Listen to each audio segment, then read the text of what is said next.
Hai, sudah masuk beberapa minggu sepanjang perintah kawalan pergerakan dilaksanakan dan kita masih tidak mengetahui sama ada perintah kawalan pergerakan PKP ini akan dilanjutkan untuk beberapa minggu lagi atau untuk beberapa bulan lagi. Sepanjang PKP ini ada yang bekerja, ada yang dapat belajar.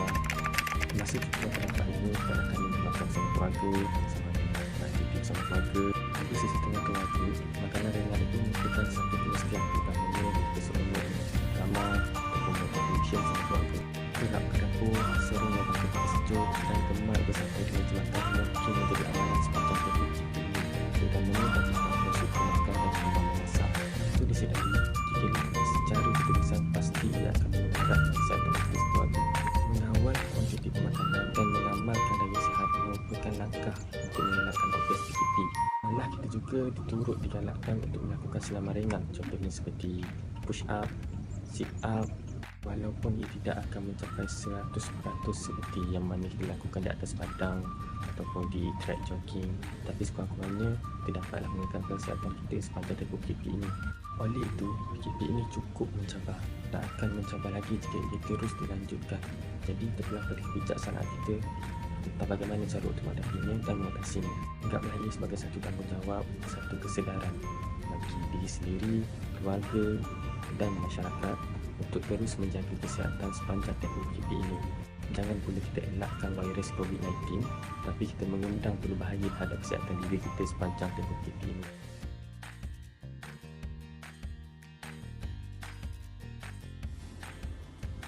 Okey, di sini saya akan menceritakan sedikit sebanyak mengenai penjarakan sosial. Apa itu penjarakan sosial? Penjarakan sosial ataupun lebih dikenali sebagai social distancing. Ini adalah terma yang bermaksud perhindaran hubungan antara masyarakat seperti berjabat tangan, duduk berdekatan dan himpunan yang melibatkan ramai orang. Seterusnya, kenapa kita perlu mengamalkan penjarakan sosial? Ini kerana COVID-19 boleh mendapat melalui titisan air di udara. Tempoh inkubasi virus ini boleh mencecah selama hingga 2 hingga 14 hari. Ini bermakna orang yang membawa penyakit ini boleh berada di sekeliling tanpa kita atau dia sedari.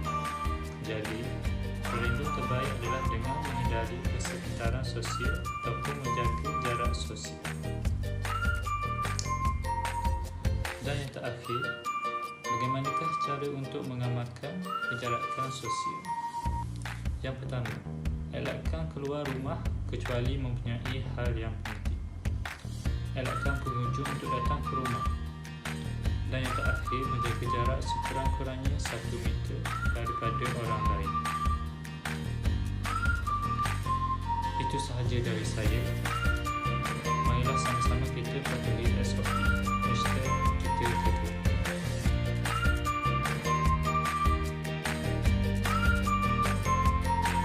Nak dijadikan cerita, beberapa hari sebelum saya memerlukan kelas untuk semester pertama, Perdana Menteri kita Tan Sri Muhyiddin Yassin telah mengumumkan pelaksanaan PKP untuk fasa pertama, mana telah dijalankan pada 18 Mac 2020. Masa tu memang sedih sangatlah sebab dah teruja sangat kan nak masuk kelas.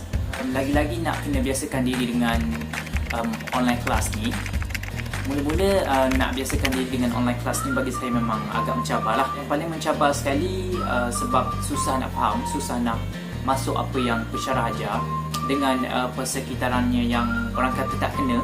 Sebab saya memang sejujurnya lagi suka untuk belajar dalam kelas lah. Apa boleh buat kan, hadap je lah. Tapi bila dah sebulan lebih ni saya nampak bagi pihak diri saya ada peningkatan lah. Dan bila dipikir-pikir balik, sebenarnya online kelas ni dapat menambahkan skill baru kepada saya sebagai pelajar. Dari segi cara penggunaan komputer, dan itulah kan sebab memang kita akan hadap laptop je. Dari segi pemahaman pula, lama-kelamaan kita akan cuba untuk cari kefahaman apa yang diajarkan oleh pensyarah. Sebab bagi saya, sifat semula jadi manusia ni, kita akan cuba untuk mengadaptasikan diri dengan keadaan dan suasana. Dan yang itu sebenarnya bagus untuk melatih tahap kefokusan kita. Lagi-lagi lepas 5 bulan tak masuk kelas ni, Dan bagi saya yang paling penting sekali, kita kena sedarlah yang sebenarnya kita dah berada di alam baru, iaitu tahun 2020. Jadi kalau tak boleh nak biasakan diri dengan online class semua benda ni, memang agak rugilah.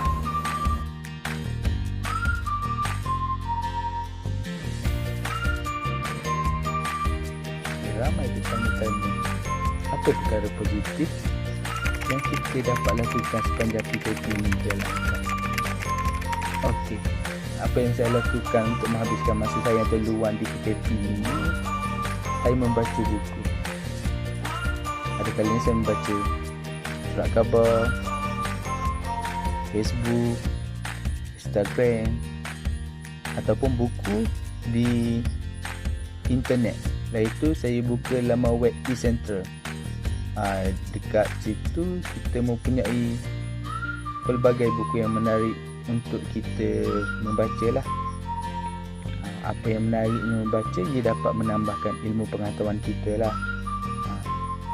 Selain itu, kita dapat mengetahui isu semasa dan perkembangan isu semasa tentang COVID-19 lah yang telah berlaku di seluruh dunia. Adakah dia akan meningkat ataupun semakin pulih? Bagi saya, amalan membaca ini dapat meningkatkan ekonomi negara dan memajukan negara kita. Apa yang saya lihat, seperti contoh saya bagi negara Jepun, di mana mereka maju dalam bidang sains dan teknologi. Dengan membaca, negara kita juga dapat menjadi seperti negara Jepun, yang mana mereka mencipta teknologi automatik dengan canggih. Akhir sekali daripada saya, gunalah masa yang terluang itu dengan perkara-perkara yang faedah.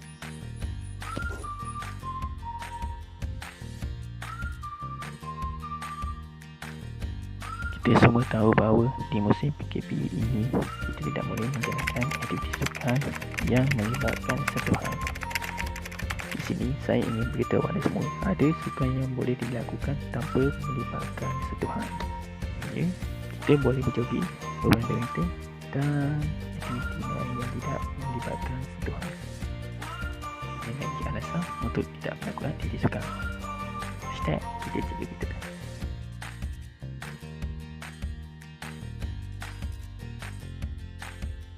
Setelah pandemik COVID-19 melanda hampir seluruh dunia, Malaysia telah melaksanakan perintah kawalan pergerakan PKP. Sehingga dengan itu, semua rakyat telah menjalani kehidupan dengan kebiasaan normal. Antara kebiasaan normal adalah pemakaian cecair pembasmi kuman dan juga pelitup muka. Penggunaan cecair pembasmi kuman adalah untuk memikirkan bakteria pada anggota badan. Hal ini penting lebih lagi berada di luar rumah, kerana terdedah dengan tempat sentuhan ramai orang. Kedua, pelitup muka telah menjadi kebiasaan normal kerana COVID-19 tersebar melalui udara. Pelitup muka mesti dipakai oleh orang yang mengalami batuk, sesama atau demam.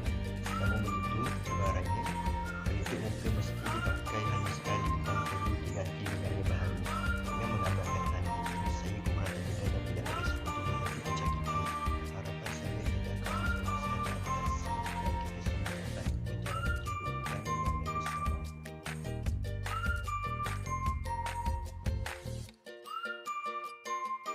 Aktiviti yang saya buat semasa PKP ialah dengan habiskan masa saya dengan Al-Quran. Semasa PKP ni saya dapat memperbaiki lagi bacaan saya yang selama ni agak teruk lah.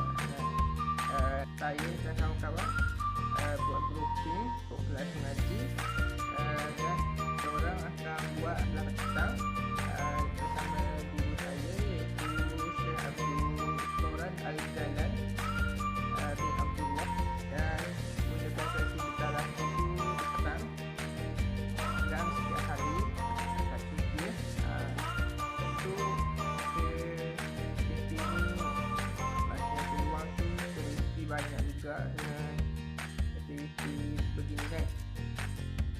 Ada yang bagus ni masa PKP ni saya dapat hafal lagi lah beberapa surah yang tertunggak sebelum ni, yang saya hafalnya dulu. Semasa PKP ni saya dapat hafal dan boleh perbaiki lagi. Tak mana kekurangan saya sebelum ni, saya dan kawan saya akan buat video call grouping dan diorang akan memperdengarkan bacaan masing-masing, dan kalau ada yang salah diorang saling menegur dan bukan lagi dekat diorang lah, kerana sebaik-baik orang di antara kalian ialah orang yang belajar dan mengajarkannya.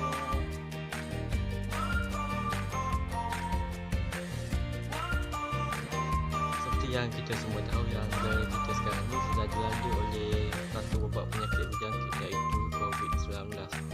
Dengan adanya wabak penyakit COVID-19 di negara kita ini, kerajaan telah melaksanakan perintah kawalan pergerakan bagi mengekang penyakit ini daripada terus merebak.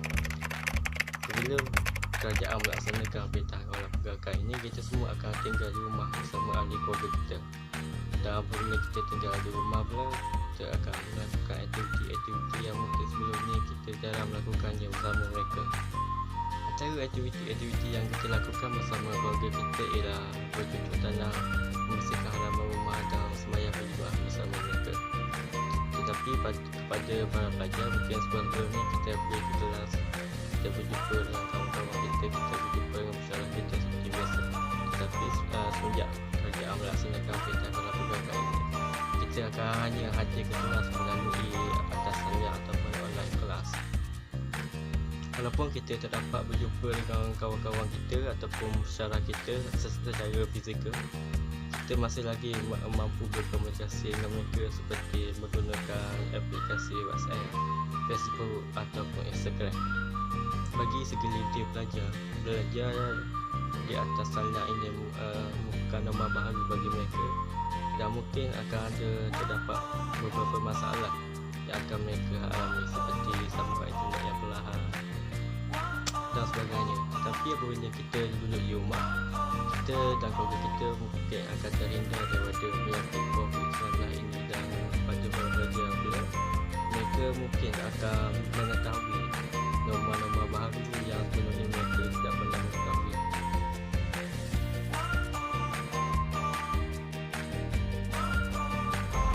Hai, Farah ada nak kongsi sedikit aktiviti Farah sepanjang musim PKP ini. Seperti kita sedia tahu, hampir semua rakyat Malaysia terjejas dari sudut kewangan musim PKP ini. Tidak terkecuali, Farah juga turut terkesan.